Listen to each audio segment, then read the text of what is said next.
세계 최대 FTA로 불리는 영내 포괄적 경제 동반자 협정 RCEP에 우리나라가 서명했습니다. 세계 인구의 3분의 1을 포괄하는 메가 FTA인데 우리에겐 어떤 이득이 있을지 조슬기 기자와 짚어보겠습니다.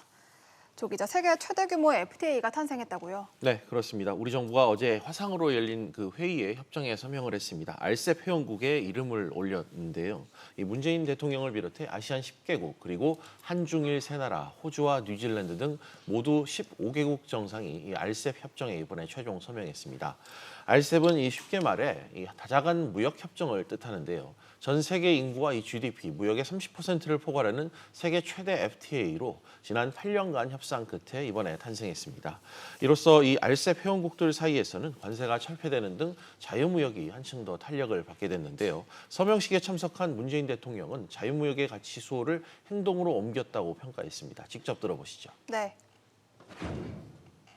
문 대통령은 RCEP이 지역을 넘어 전 세계 다자주의 회복과 자유무역 질서의 발전에 기여할 것으로 확신한다고 했습니다. 네, 그러면 이번 협정으로 우리나라 측면에서 입장에서 봤을 때 기대할 수 있을 만한 부분은 어떤 게 있습니까?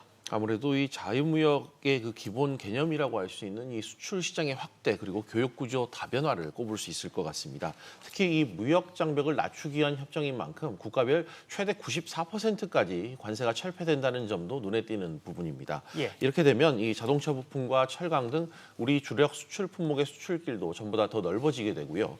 섬유와 기계 등 이 중소기업들의 품목 그리고 코로나 시대에 주목받고 있는 의료 위생용품 등도 수혜를 입을 것으로 기대됩니다. 또한 이 상표와 특허, 디자인 등 분야의 이 지식재산권 보호도 확대돼 우리 기업들의 이 상표를 선점하기 위한 이 상표 브로커 등의 출원을 막을 수 있게 될 것으로도 기대됩니다. 네, 그리고 이번에 주목할 만한 게 일본과 첫 FTA를 맺는 거죠? 네, 맞습니다. 정부는 일본에 대한 이 우리 산업의 이 민감성을 고려해서 이 자동차와 기계 등의 품목은 제외했고 수산물 개방도 최소화했다고 밝혔습니다. 공산품의 경우 양측 모두 이 관세 철폐율이 90%가 넘어서 전반적인 이해 득실은 좀 더 따져봐야 됩니다.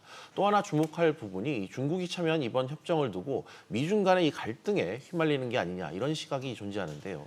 조 바이든 미국 대통령 당선인이 실제로 이 중국이 아태 지역에서 이 자유무역 협정을 주도하는 것을 꾸준히 견제해왔기 때문입니다. 실제로 이 바이든 행정부가 들어서면 이 미국 주도의 또 다른 다자간 FTA, 환태평양 경제 동반자 협정인 CPTPP에 미국이 복귀할 가능성이 실제로 높습니다.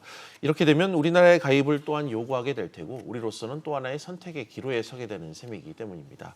이에 대해서 정부는 RCEP과 이 CPTPP가 이 대립적인 관계가 아닌 상호 보완적인 관계라며 아직 이 새로운 FTA 가입을 논하긴 이른 단계다 이렇게 답했습니다. 알겠습니다. 조 기자 이야기 잘 들었습니다.